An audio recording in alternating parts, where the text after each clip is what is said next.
একদিন একটি রহস্যময় উল্কাপিণ্ড মহাকাশ থেকে ছুটে এসে একটি হাসপাতালের কাঁচ ভেঙে ভেতরে পড়ে যায়। প্রথমে সবাই ভেবেছিল এটা সাধারণ কোনো পাথর, কিন্তু কিছুক্ষণের মধ্যেই সেটি নড়াচড়া শুরু করে। হঠাৎ উল্কাপিণ্ডটির গায়ে ফাটল ধরে এবং সেটা ভয়ঙ্কর এক মুখের মতো খুলে যায়। ভেতর থেকে কালো রঙের লম্বা জিহ্বার মতো কিছু বের হয়ে আসে। আশেপাশের মানুষ আতঙ্কে চিৎকার করতে শুরু করে।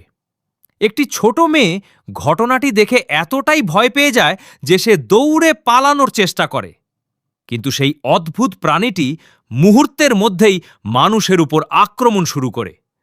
তার শরীর থেকে বের হওয়া কালো সুর মানুষের গায়ে জড়িয়ে ধরে তাদের নিয়ন্ত্রণ করতে থাকে। হাসপাতালের ভেতরে থাকা রোগী, ডাক্তার ও সাধারণ মানুষ সবাই আতঙ্কে ছোটাছুটি শুরু করে। একজন ডাক্তার সাহস করে সবাইকে বাঁচানোর চেষ্টা করেন, কিন্তু তিনিও সেই প্রাণীর আক্রমণের মুখে পড়েন। এদিকে একটি যুবক প্রাণ বাঁচাতে লুকিয়ে পড়ে। সে ভেবেছিল লুকিয়ে থাকলে হয়তো বেঁচে যাবে, কিন্তু সেই দানব যেন মানুষের গন্ধও বুঝতে পারত। প্রাণীটি যাদের ধরে ফেলছিল তারা ধীরে ধীরে নিজের নিয়ন্ত্রণ হারিয়ে ফেলছিল। পুরো হাসপাতাল যেন মৃত্যুপুরীতে পরিণত হয়। চারদিকে বিশৃঙ্খলা, চিৎকার আর আতঙ্ক ছড়িয়ে পড়ে। ঠিক তখনই এক বিশেষ ব্যক্তি সেখানে এসে উপস্থিত হয়।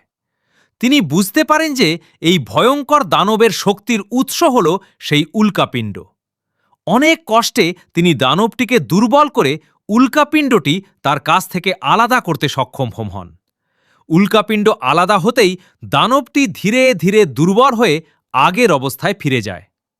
অবশেষে হাসপাতালের মানুষজন অল্পের জন্য প্রাণে বেঁচে যায়, কিন্তু সেই ব্যক্তি বুঝতে পারেন উল্কাপিণ্ডটি পৃথিবীতে থাকলে ভবিষ্যতে আরও ভয়ঙ্কর বিপদ ঘটতে পারে।